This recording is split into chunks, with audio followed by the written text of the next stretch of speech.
देखो भाई, अगला टॉपिक स्टार्ट करते हैं अभिक्रिया की अणुसंख्यता या आणविकता। अणुसंख्यता क्या होती है कि कोई भी अभिक्रिया है जिसमें अभिकारक जितने संख्या में भाग लेते हैं वही क्या कहलाती है, अणुसंख्यता या आणविकता। जैसे कि अपन देखें, जैसे मान के चलो ये A+B है और ये कोई उत्पाद बना रहे हैं, ठीक है, तो इसकी अणुसंख्यता कितनी हो जाएगी, अणुसंख्यता कितनी हो जाएगी, 2, क्योंकि एक अभिकारक ये हो गया, एक अभिकारक ये हो गया, तो दोनों की टोटल संख्या कितनी है, 2, तो अणुसंख्यता 2 हो जाएगी।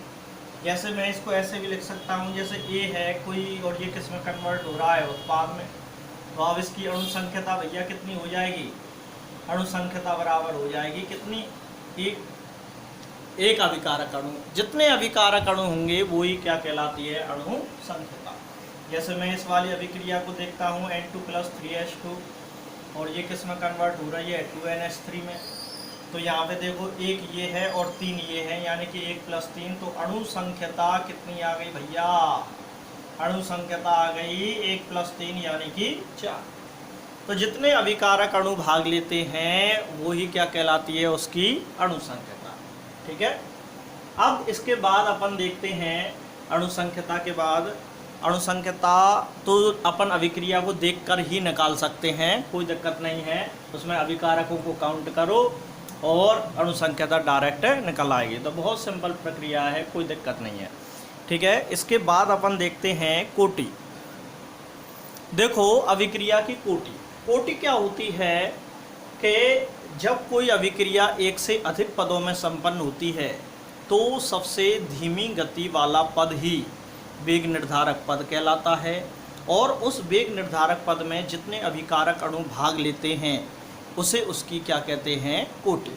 देखो एक एग्जाम्पल से समझते हैं, जैसे अपन परिक्रमा देने जाते हैं, परिक्रमा जब देने के लिए जा रहे हैं, जैसे 5 स्टूडेंट्स या 5 पर्सन जो हैं वो परिक्रमा देने के लिए जा रहे हैं, और परिक्रमा तब तक पूरी नहीं होगी जब तक सभी की सभी लोग पूरी परिक्रमा दे के नहीं दान घाटी पे नहीं पहुंच जाए, यानी कि जो गिरिराज जी महाराज का मंदिर है वहां तक नहीं पहुंच जाए।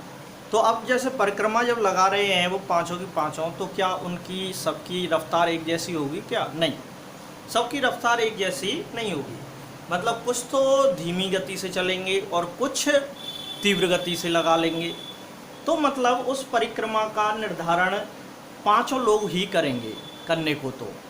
लेकिन अगर कोई जल्दी लगा के नहीं और दान घाटी पे पहुंच जाता है, परिक्रमा को पूर्ण कर लेता है, तो क्या वो परिक्रमा पूर्ण मानी जाएगी क्या, नहीं, जब तक 5 की 5 नहीं पहुंच जाएंगे तब तक वो परिक्रमा पूर्ण नहीं मानी जाएगी। तो परिक्रमा पूर्ण कब मानी जाएगी, जब 5 पहुंचेंगे, और 5 कब पहुंचेंगे, जो सबसे धीमी गति वाला आदमी है वो पहुंच जाएगा, क्योंकि जो सबसे धीरे धीरे चल रहा है वो अगर पहुंच गया तो इसका मतलब और भी पहुंच जाएंगे।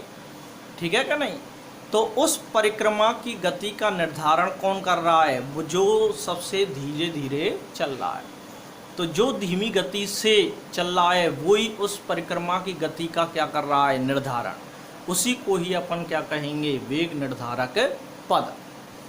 और उसमें कितने % चल रहे हैं उस धीमी गति से, वो ही क्या कहलाती है, उसकी कोटि। तो मान के चलो कि उस परिक्रमा में सबसे धीमी गति से चलने वाले पर्सनों की संख्या कितनी है, 1 है, तो उसकी गए तो 5 थे, परिक्रमा में भाग लेने के लिए गए तो कितने थे, 5, तो 5 कोटि थोड़ी होगी, जो सबसे धीमी गति से चल रहा है उसकी संख्या वही क्या कहलाएगी, कोटि। यानी कि जैसे एक धीमी गति से चल रहा है तो उस परिक्रमा की कोटि कितनी होगी, 1, और मान के चलो 2 धीमी गति से चल रहे हैं तो उस परिक्रमा की कोटि कितनी होगी, 2। तो ऐसे होता है, ठीक है कि नहीं। चलो इसे एक अभिक्रिया के माध्यम से समझते हैं अपन। देखो अगर हम एक अभिक्रिया लेते हैं, जैसे कि ये है N2O5, N2O5 पहले किस में कन्वर्ट होता है, N2O3 और प्लस O2, ठीक है, तो N2O5 हो गया, ये पद कैसी गति से होता है, धीमी गति, ठीक है क्या नहीं। फिर इसके बाद ये दूसरे स्टेप में N2O3 किस में कन्वर्ट होता है, तुम्हारा NO+NO2, इसकी गति कैसी है, तीव्र, अब लास्ट स्टेप में क्या होता है कि तुम्हारा जो N2O5 है, N2O5 ये पुनः किससे क्रिया कर लेता है, NO से क्रिया कर लेता है और क्या बना लेता है 3 मोल NO। ये भी कैसी गति से होता है, तीव्र गति से। तो 3 स्टेप हैं इस अभिक्रिया के। ओवरऑल अभिक्रिया देखें तो क्या हो रहा है, देखो N2O3 से N2O3 कैंसिल, ठीक है कि नहीं, चलो हटाओ, NO से NO कैंसिल, हटाओ। तो आप देखो यहाँ पे N2O5 कितने आए, 2 N2O5 और यहाँ पे NO2 कितने हो गए, 4 NO2 और प्लस में O2 कितने हैं, ये कुल अभिक्रिया है, नेट रिएक्शन। क्या है, नेट रिएक्शन, ठीक है। तो ये नेट रिएक्शन है, कुल अभिक्रिया है। तो अब इसमें तुम्हें ये देखना है कि सबसे धीमी गति वाला पद कौन सा है, ये वाला धीमी गति वाला पद है। और तो इसी को ही अपन क्या कहेंगे, वेग निर्धारक पद। क्या कहेंगे, वेग निर्धारक पद। तो ये वेग निर्धारक पद है। इसमें कितने अभिकारक अणु भाग ले रहे हैं, इसके अंतर्गत कितने अभिकारक अणु भाग ले रहे हैं, एक अभिकारक अणु भाग ले रहा है, ये रहा, कितने, एक अभिकारक अणु, ये एक है। तो इसकी कोटि कितनी आ जाएगी, एक, कोटि कितनी आ जाएगी, ये इस तरह से, ठीक है कि नहीं। अब देखो ये ओवरऑल रिएक्शन है, ये अब दिखने में ऐसा लग रहा है यहाँ पे 2 है, 2 ये क्या है, अणुसंख्यता। क्या है, अणुसंख्यता। 2 अणुसंख्यता जो आगे गुणांक लगे होते हैं, टोटल अभिकारकों की संख्या। अणुसंख्यता डायरेक्ट निकाली जा सकती है, लेकिन अभिक्रिया की कोटि डायरेक्ट नहीं निकाली जा सकती। अभिक्रिया की कोटि निकालने के लिए तुम्हें पहले अभिक्रिया की क्रिया विधि पता होना चाहिए, और क्रिया विधि पता होने के बाद तुम्हें ये भी पता होना चाहिए कि कौन सा पद तुम्हारा धीमा है और कौन सा पद तुम्हारा तेज है। सबसे धीमी गति वाले पद के बारे में जानकारी होनी चाहिए, फिर उसमें ये पता होना चाहिए कि उसमें कितने अभिकारक अणु भाग ले रहे हैं, तब जाके कोटि निकलती है। अभिक्रिया को देखकर कोई भी कोटि नहीं पता कर सकता जब तक उसकी क्रिया विधि तुम्हें ज्ञात नहीं हो, ठीक है क्या नहीं। तो जैसे तुम यूँ कहो कि कोई सी भी अभिक्रिया लिया हो, अणुसंख्यता तो हर कोई बता देगा, अणुसंख्यता तो कोई ऐसी बड़ी बात नहीं है, अणुसंख्यता तो आसानी से निकल जाती है, लेकिन कोटि नहीं निकलती। कोटि ज्ञात करने के लिए उसकी क्रिया विधि पता होनी चाहिए और वेग निर्धारक पद पता होना चाहिए, तब जाके कोटि निकलेगी। तो हमें मतलब कुल मिला के नहीं, सारी अभिक्रियाओं की कोटि ज्ञात नहीं कर सकते अपन, ठीक है। जैसे तुम कोई भी अभिक्रिया ले आओ और तुम जो हमने पढ़ी नहीं है कोई अभिक्रिया और उसकी हमें क्रिया विधि की नहीं पता है, तो हम कैसे बता सकते, नहीं बता सकते। तो जो हमारे सिलेबस में है केवल उनकी कोटि याद रख लेना कि ये सर ने बताई है कि इसकी कोटि इतनी होती है, इसकी कोटि इतनी होती है, तो हम बता पाएंगे। हमें अगर पहले से पता है किसी अभिक्रिया के बारे में कि इसकी कोटि ये प्रथम है या शून्य है या द्वितीय है, तो हम बता सकते हैं, अन्यथा हम डायरेक्ट नहीं बता सकते, ठीक है। तो हमारे सिलेबस में जितने हैं उन्हीं में से ही क्वेश्चन आ जाता है कि इस अभिक्रिया की कोटि कितनी है, तो अपन उसको कर जाएंगे। बाकी एक्स्ट्रा ऐसी कोई अभिक्रिया नहीं आएगी जिसके बारे में तुम्हें पता नहीं हो, ठीक है। तो जिन अभिक्रियाओं के बारे में मैं तुम्हें बता रहा हूँ केवल उन अभिक्रियाओं को याद कर लेना, उन्हीं से ही कोटि बता देना, ठीक है। तो एक तरीका तो ये है कि अभिक्रिया को देख के अपन कोटि को पता करना। दूसरी परिभाषा ये भी है कोटि की कि प्रायोगिक वेग समीकरण में भाग लेने वाले अभिकारकों की घातांकों का योग। जैसे ये कोई अभिक्रिया हो रही है, अथवा मतलब ये दूसरी परिभाषा है भाई, इस तरह से तुम्हारे लिए वेग समीकरण दे देगा। जैसे ये कोई अभिक्रिया हो रही है XA और प्लस YB, और ये किस में कन्वर्ट हो रहा है, उत्पाद में। किसमें, उत्पाद में कन्वर्ट हो रहा है। तो तुम्हारे लिए ऐसे लिख के नहीं दे देगा कि भाई इस अभिक्रिया का वेग जो है K, A की पावर X और B की पावर Y, ठीक है। तो तुम्हें अब कोटि ज्ञात करनी है, तो कोटि आसानी से ज्ञात कर सकते हो फिर, यानी कि कोटि बराबर क्या हो जाएगी, X प्लस Y, घातांकों का योग। इस तरह से अगर तुम्हें वेग समीकरण लिख के दिया है तो तुम्हें क्या करना है, केवल उनकी घातों को जोड़ देना है। और ज़्यादातर जो बोर्ड में क्वेश्चन आते हैं वो इसी पे ही आते हैं, ठीक है। क्योंकि अभिक्रिया की क्रिया विधि से तो कोई कोटि नहीं निकाल सकता, लेकिन इस समीकरण में तो निकाल सकते हैं अपन। इस तरह से तुम्हारे लिए लिख के दे दिया तो तुम्हें केवल जोड़ना ही तो है, और जोड़ना तुम जानते ही हो, ठीक है क्या नहीं। तो इस तरह से अपन कोटि ज्ञात कर सकते हैं, ठीक है, कर लोगे, कोई दिक्कत नहीं है। अब इसके अलावा अपन दोनों में अंतर देखते हैं एक बार। देखो कोटि और अणुसंख्यता में अंतर देखते हैं। एक तरफ हमने कोटि लिख ली है और एक तरफ अणुसंख्यता लिख ली है, ठीक है। तो पहला देखते हैं अपन कोटि। कोटि क्या होती है कि अभिक्रिया के वेग निर्धारक पद में भाग लेने वाले अभिकारकों की संख्या, मतलब इसके लिए वेग निर्धारक पद की आवश्यकता होगी। वेग निर्धारक पद में भाग लेने वाले अभिकारक, ठीक है। लेकिन इसमें क्या होता है, कुल अभिकारक क्या होते हैं, कुल अभिकारक। मतलब ओवरऑल अभिक्रिया में तुम्हें देखना है कि कुल अभिकारकों की संख्या कितनी है। लास्ट में जो निकल के आता है, मतलब तुम्हें अभिकारक अणु गिन लेने हैं, डायरेक्ट निकल जाएगी ये। अणु संख्या तो डायरेक्ट निकल सकती है, लेकिन कोटि डायरेक्ट नहीं निकल पाती है, ठीक है। क्योंकि इसके लिए किसकी आवश्यकता होती है, वेग निर्धारक पद की, जो सबसे धीमी गति वाला पद होता है। दूसरी बात ये होती है कि ये एक प्रायोगिक मान है भाई। कोटि क्या है, प्रायोगिक मान, मतलब प्रैक्टिकल वैल्यू है। बिना प्रैक्टिकल के अपन पता ही नहीं कर सकते भाई। प्रैक्टिकल करना पड़ेगा तुम्हें कि कौन सा पद धीमी गति से हो रहा है और कौन सा पद तीव्र गति से हो रहा, तब जाके नहीं कोटि निकलेगी, अन्यथा नहीं निकलेगी, ठीक है। अणुसंख्यता में ये कोई प्रैक्टिकल वैल्यू नहीं है, ये क्या है, सैद्धांतिक। क्या माना है ये, सैद्धांतिक, मतलब तुम्हें डायरेक्ट ही निकल जाएगा, ये कोई दिक्कत नहीं है इसकी तो, ठीक है। तीसरी बात ये है कि ये कभी ये शून्य भी हो सकती है। ये क्या हो सकती है, शून्य भी, क्या हो जाएगी, शून्य भी हो सकती है। लेकिन ये कभी शून्य नहीं, ये कभी शून्य नहीं हो सकती, हटाओ, ये कभी भी शून्य नहीं हो सकती, इसमें कभी भी शून्य नहीं हो सकती। लेकिन ये कैसा हो सकता है, शून्य हो सकता है। शून्य कोटि की भी अभिक्रियाएं होती हैं, लेकिन अणुसंख्यता शून्य है गई, यानी कि कुल अभिकारक अणुओं की संख्या कितनी हो गई, 0, तो वो अभिक्रिया ही संभव नहीं है, ठीक है क्या नहीं।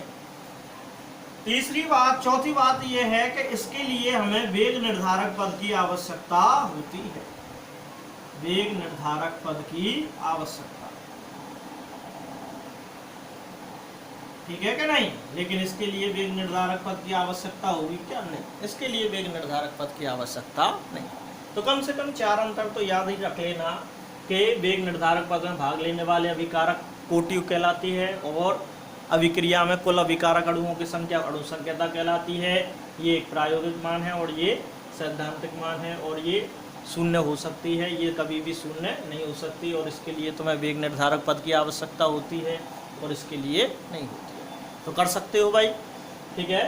इसके बाद अपन एक और अभिक्रिया देखते हैं।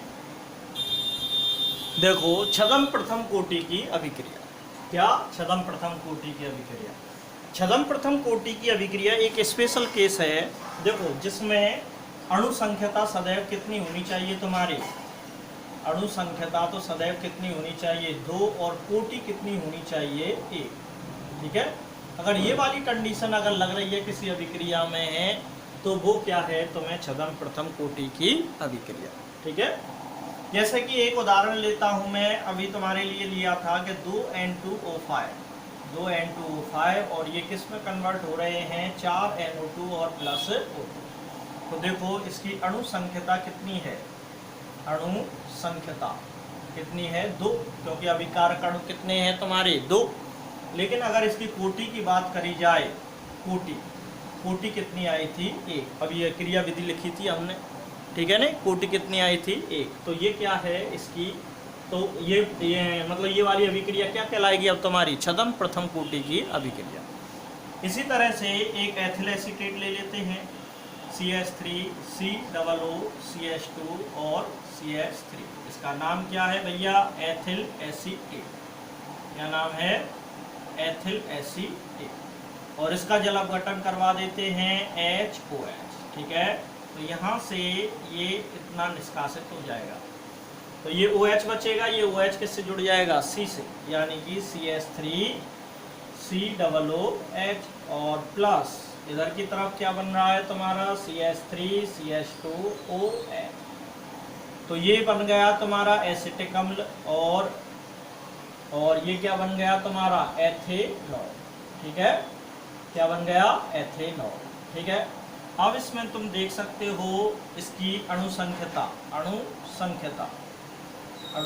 कितनी है, 2 हो गए, एक अभिकारक ये हो गया, एक अभिकारक ये हो गया, 2। लेकिन कोटि इसकी कितनी आती है, 1 है क्या नहीं, क्योंकि यहाँ पर सांद्रता में परिवर्तन केवल किसकी में होता है, एथिल एसीटेट की में। ठीक है, कोटि तो भाई याद ही रखनी पड़ेगी, कोई तरीका नहीं है उसका। ठीक है, तो 2 उदाहरण कम से कम याद तो रख सकते हो कि ये छद्म प्रथम कोटि के उदाहरण हैं, आ जाए तो, है क्या नहीं। एक बात ध्यान रखना कि छद्म प्रथम कोटि में की अभिक्रियाओं में जितनी भी अभिक्रियाएं हैं उनकी कोटि तो सदैव कितनी रहेगी, 1 ही रहेगी। कितनी, 1। जैसे मैं यूँ पूछूं कि इस अभिक्रिया की कोटि कितनी है, 1। अरे उसके नाम में ही प्रथम लिखा हुआ है, उसके नाम में ही प्रथम लगा हुआ है, तो इस वजह से ये छद्म प्रथम कोटि की अभिक्रिया कहलाती है। अणु संख्यता सदैव कितनी होनी चाहिए, 2, और कोटि कितनी होनी चाहिए, 1। ओके, तो ये छद्म प्रथम कोटि की अभिक्रिया। तो आओ देखो कुछ क्वेश्चन करते हैं इन पे आधारित। देखो ये तुम कुछ तुम्हारे बुक के क्वेश्चन हैं, निम्न अभिक्रियाओं की कोटि दर्शाओ। ये दे रखा है वेग बराबर के A की पावर 1/2 और B की पावर 3/2।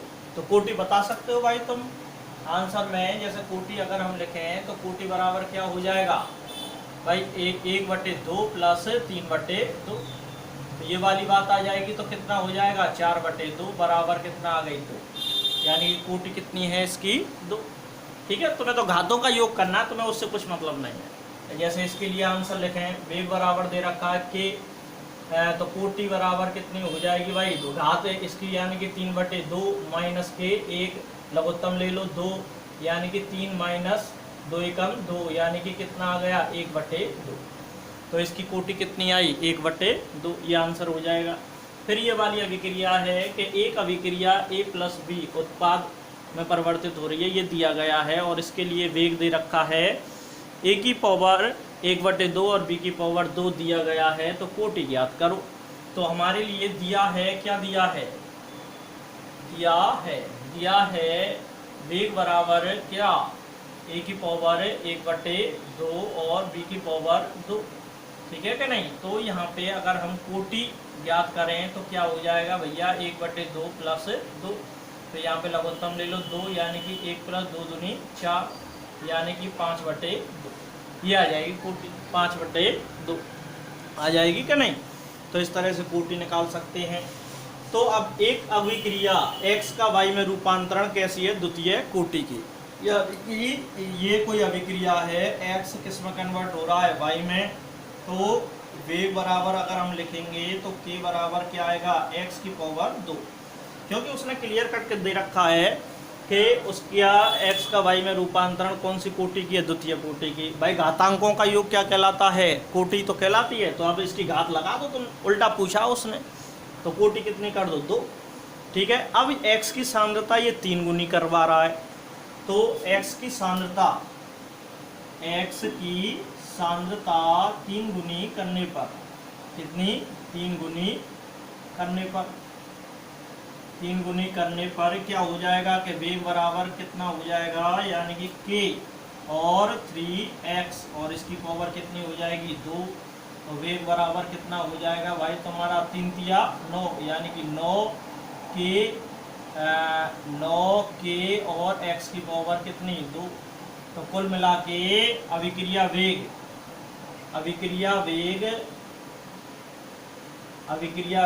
पहले का कितना हो जाएगा भैया, 3 गुना, पहले का 9 गुना, सॉरी कितना, 9 गुना हो जाएगा। ये आंसर आ जाएगा भाई, कर सकते हो ऐसे क्वेश्चन। ठीक है भाई, अब उस कंडीशन लगाते चलो। जैसे उसने प्रश्न में पूछा है x का y में रूपांतरण द्वितीय कोटि की है, तो हमने क्या लगा दिया, 2। फिर ये यूँ कह रहा है कि x की सांद्रता कितनी कर दो तुम, 3 गुनी। फिर हमने 3 गुनी करके देखी, तो फिर इसका स्क्वायर करना पड़ा हमें, तो कितनी आ गई, 9। तो इस वजह से तो यानी कि वेग कितना गुना बढ़ गया, 9 गुना। तो 3 मतलब अभी की x की सांद्रता यदि तुम 3 गुनी करोगे तो क्या हो जाएगा, अभिक्रिया वेग पहले के कितना हो जाएगा, 9 गुना। ठीक है, तो ये वाली बात है, कर सकते हो ना ऐसे क्वेश्चन। चलो और देखते हैं, इसी तरह के कुछ और क्वेश्चन भी हैं। देखो ये अगला क्वेश्चन है कि किसी अभिक्रिया के लिए अभिक्रिया की कोटि द्वितीय कोटि की है। ठीक है, मतलब अभिक्रिया की कोटि कितनी करवा रहा है, वो द्वितीय। तो अभिक्रिया वेग कैसे प्रभावित होगा यदि अभिकारक की सांद्रता दुगनी कर दी जाए, दूसरा पॉइंट है आधी कर दी जाए। ठीक है, तो एक बार तो वो दुगनी करवा रहा है और एक बार वो क्या करवा रहा है, आधी। तो पहले तो कंडीशन अप्लाई करते हैं कि कोई अभिक्रिया है क्या नहीं। जैसे अपन अब कुछ नहीं दे रखा है तो अपन एक इसमें परिवर्तित हो रहा है उत्पाद में, ठीक है क्या नहीं। अब इसके लिए वेग निकालेंगे तो वेग बराबर कितना होगा भाई, ए की पावर मतलब के तो लगाना पड़ेगा भाई पहले, के ए की पावर कितनी, तो द्वितीय कोटि की करवा रहा है। तो फर्स्ट कंडीशन लगाते हैं, आंसर नंबर फर्स्ट, यानी कि दुगनी करने पर, दुगनी करने पर क्या हो जाएगा कि वेग बराबर कितना हो जाएगा, के और एक की पावर ए कितना कर देंगे 2a और की पावर 2, तो वेग बराबर कितना हो जाएगा, यानी कि 4 के ए स्क्वायर। ठीक है, तो यानी कि वेग पहले का 4 गुना हो जाएगा। कितना गुना, 4 गुना हो जाएगा, यही बात हो जाएगी। ठीक है, इसी तरह से अपन आधी कर रहे हैं, क्या कर रहे हैं, आधी करने पर ये आंसर नंबर 2 हो जाएगा भाई। आधी करने पर तो वेग बराबर कितना हो जाएगा, के और a/2 की पावर 2, यानी कि वेग बराबर हो जाएगा के 1/4 और के 1 की पावर 2। अर्थात वेग पहले का कितना हो जाएगा, 1/4 हो जाएगा, 1/4 हो जाएगा। ठीक है, तो कंडीशन लगाते चलो, अपने आप आंसर आ जाएगा। तो कोई दिक्कत है इस न्यूमेरिकल में। चलिए इसके बाद और देखते हैं